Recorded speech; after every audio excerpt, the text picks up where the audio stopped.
Bienvenue dans l'Inventaire, l'émission qui revient chaque mois sur les films Blu-ray, Blu-ray 4K, DVD qui ont rejoint la collection du Ocho Picture Club. Si c'est l'actualité cinéma ou plateforme que vous êtes venu chercher, vous êtes trompé d'endroit. Ici, on parle de films qui méritent votre intérêt, qu'ils fassent l'actualité ou non. Donc si vous êtes curieux et que vous en avez marre de scroller indéfiniment à la recherche du film du soir, l'Inventaire est fait pour vous.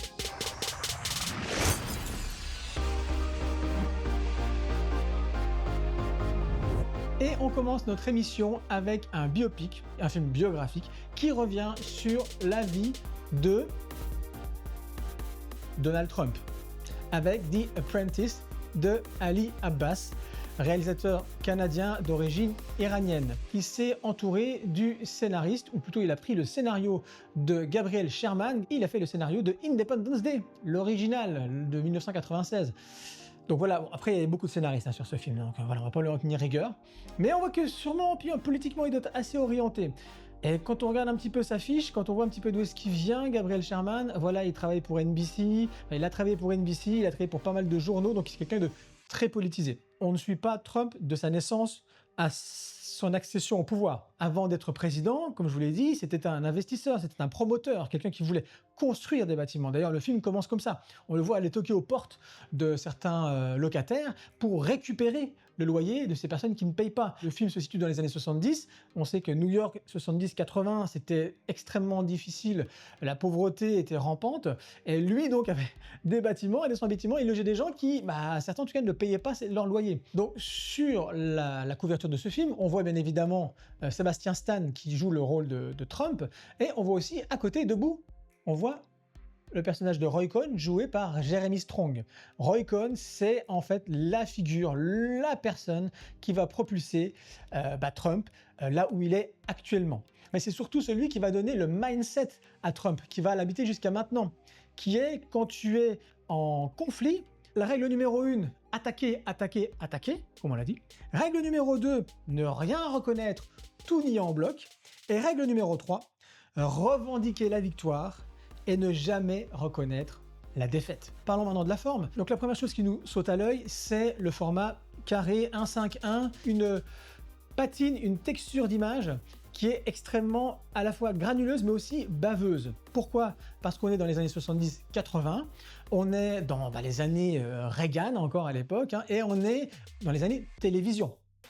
Et Trump s'est fait connaître par ses passages, bien évidemment, sur les chaînes d'information, dans les interviews, et c'est devenu véritablement une personne publique à ce moment-là. D'où le choix de ce format d'image. Avoir une image comme ça, extrêmement contrastée, avec des noirs bouchés, des blancs très blancs, un peu cramés comme ça, c'est un vrai parti pris. Et ça marche parce que ça donne ce côté rugueux à l'image, comme le côté rugueux de Trump. Alors vous le savez sûrement, chez Ocho Film, dans l'inventaire, on aime bien mettre en avant des premiers films. Et on ne va pas déroger à la règle aujourd'hui en vous parlant de La Nuit se traîne de Michael Blanchard. Film belge, franco-belge, avec dans le rôle titre, j'oublie toujours son nom, excusez-moi, Jonathan Feltre.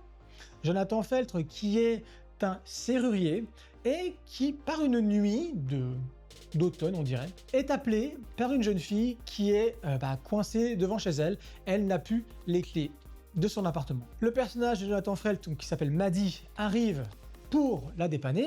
Il lui demande sa carte d'identité. Oh, elle ne l'a pas. Dès qu'il va ouvrir la porte, elle va lui dire de rester sur le pas de la porte. Elle va rentrer. Elle va ressortir avec un gros sac plastique en lui disant rentre dans l'appartement, j'ai laissé ma carte d'identité sur la table.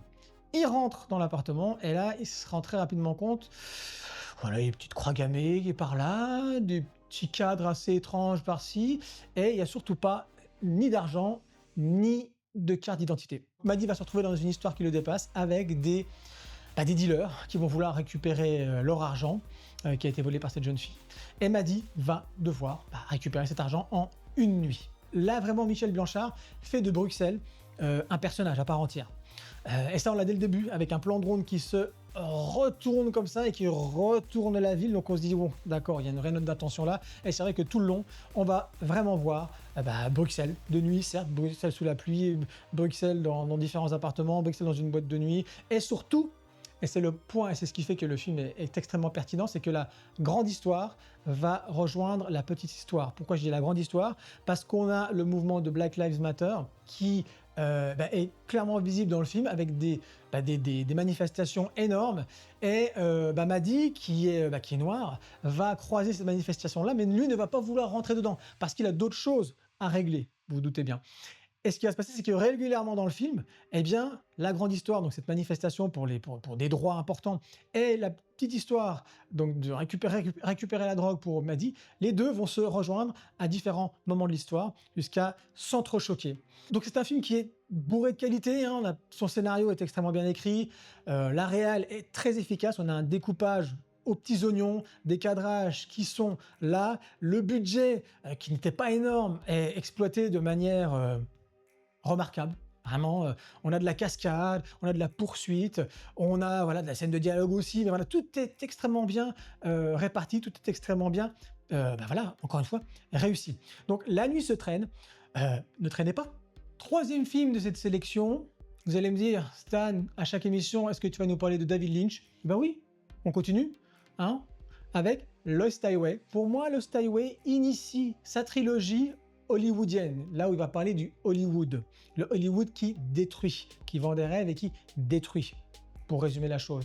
Lost Highway en est le premier chapitre, Mulholland Drive le deuxième, et Inland Empire, dont on a déjà parlé aussi, l'épilogue, la troisième partie en tout cas. C'est l'histoire d'un couple qui vit à Los Angeles, qui vit à Hollywood, et qui, un beau matin, va trouver devant sa porte une cassette VHS, une cassette vidéo. Lorsqu'ils vont la mettre dans leur magnétoscope, ils vont se rendre compte que quelqu'un les a filmés ou quelqu'un a filmé pendant qu'ils dormaient leur maison. Sauf que dès le départ, quand on voit la façon dont c'est filmé avec une caméra qui est extrêmement haute, qui n'est pas à hauteur d'homme, qui est limite au plafond et qui est flottante, on se dit c'est pas un être humain qui a filmé ça. Donc déjà on est un petit peu dérangé. Ensuite, donc le couple que l'on suit, c'est le couple joué par Bill Pullman et Patricia Arquette. Patricia Arquette est donc, elle, actrice en devenir, actrice qui est assez désirée et désirable, et ça c'est très important. On va s'en rendre compte au fur et à mesure, c'est que le thème principal est la jalousie. Et comment la jalousie d'un homme pour sa femme, principalement, va transformer sa psyché, comment ça peut transformer un être. Et donc, on passe de ce qu'on appelle home invasion, donc d'un film où il y a quelqu'un qui s'introduit chez les gens, à un body invasion, une entité qui rentre à l'intérieur d'un être. En tout cas, Lynch, comme toujours, nous laisse le choix de l'interprétation et le choix de comprendre ce que l'on veut de ces films. Pour terminer, je parlerai juste de cette séquence qui est extrêmement connue du film, où on a Bill Pullman qui est avec son épouse lors d'une des fameuses fêtes dont on entend parler à Hollywood, et donc il est invité avec sa femme, et à un moment donné, on a un personnage, comme dans quasiment tous les films de Lynch, prophétique, qui vient directement vers Bill Pullman, qui le fixe du regard, qui vient vers lui, et qui lui dit que il est là avec lui, mais il est aussi chez lui. Alors vous dites, comment une personne peut être en face de moi et dans un autre endroit à la fois? Et la personne lui dit, appelez chez vous et vous verrez. Bill Pullman prend le téléphone, il appelle chez lui, là ça décroche. Et qu'est-ce qui se passe? La personne qui est en face de Bill Pullman est aussi chez lui dans son appartement. Et ça, je vous assure, ça vous glace le sang. Donc voilà, encore une fois, Lost Highway, ne perdez pas votre temps, ne perdez pas votre voie, ne perdez pas votre chemin et ruez-vous sur Lost Highway de David Lynch. Quatrième et avant-dernier film de cette sélection, Perfect Days de Wim Wenders. Oui, Wim Wenders, le réalisateur allemand des Ailes du désir ou encore de Paris, Texas. Et là, il nous revient avec un film japonais. Je dis film japonais parce que le scénariste est japonais, les producteurs sont japonais, c'est tourné à Tokyo, l'acteur principal est Koji Hyakusho, un acteur extrêmement connu au Japon. Perfect Days nous narre l'histoire de Hirayama, cet homme dont le travail est de nettoyer les toilettes de Tokyo. Vous allez me dire, c'est tout? Quasiment.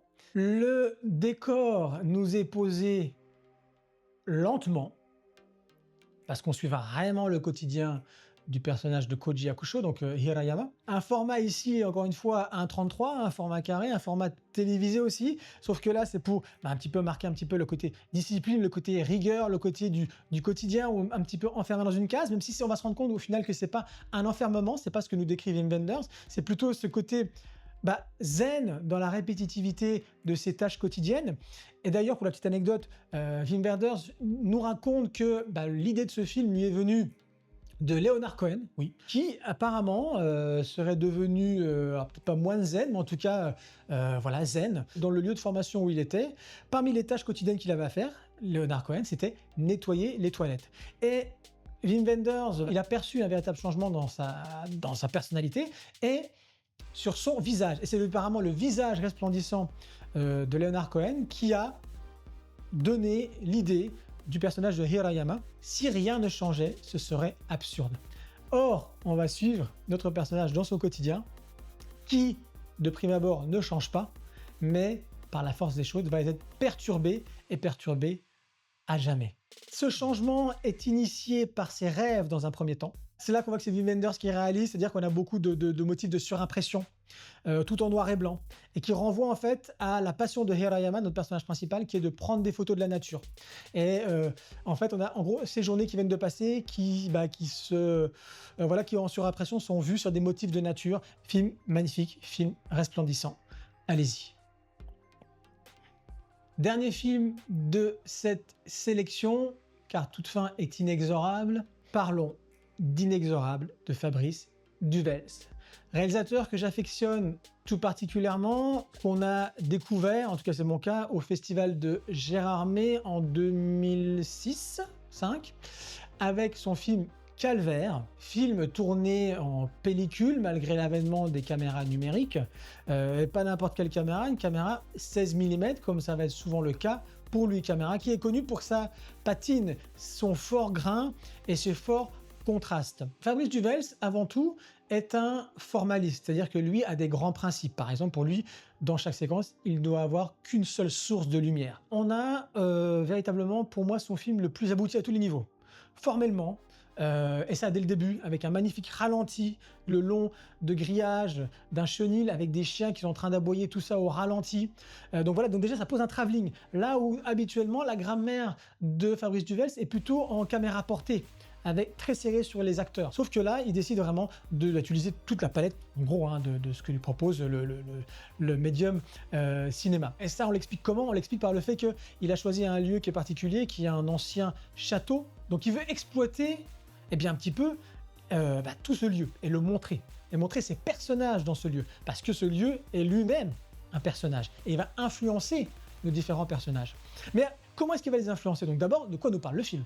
Donc on a ici, comme vous le voyez, Benoît Poelvoorde qui est écrivain, qui a écrit un livre qui a cartonné, qui s'appelle Inexorable, d'où le titre, et il est marié au personnage de Mélanie Doutet qui est fille d'éditeur, d'un grand éditeur.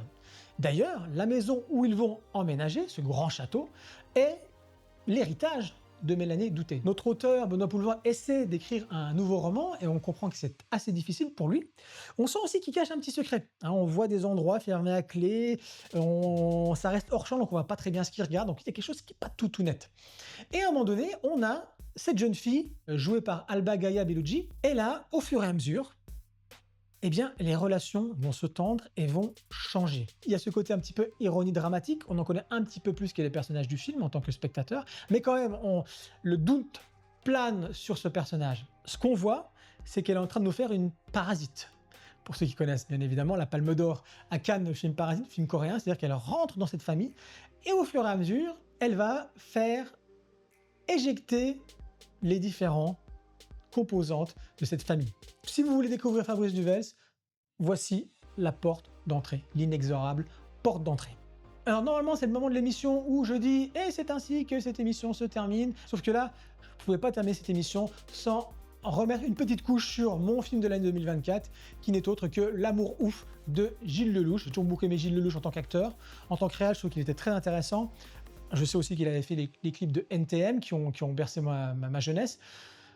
Sauf que là, il est arrivé et en termes de réalisation, il n'y a pas une séquence où il n'y a pas une idée. En termes de direction d'acteur, il n'y a pas un moment où on n'est pas touché, où on est emporté. Le film dure 2h45, vous ne les voyez pas passer. Vous êtes emporté du début à la fin. On parle beaucoup aussi de Adèle Exarchopoulos et de François Civil, mais il ne faudrait quand même pas oublier Malik Frika qui joue le François Civil jeune, qui est incroyable ce jeune homme.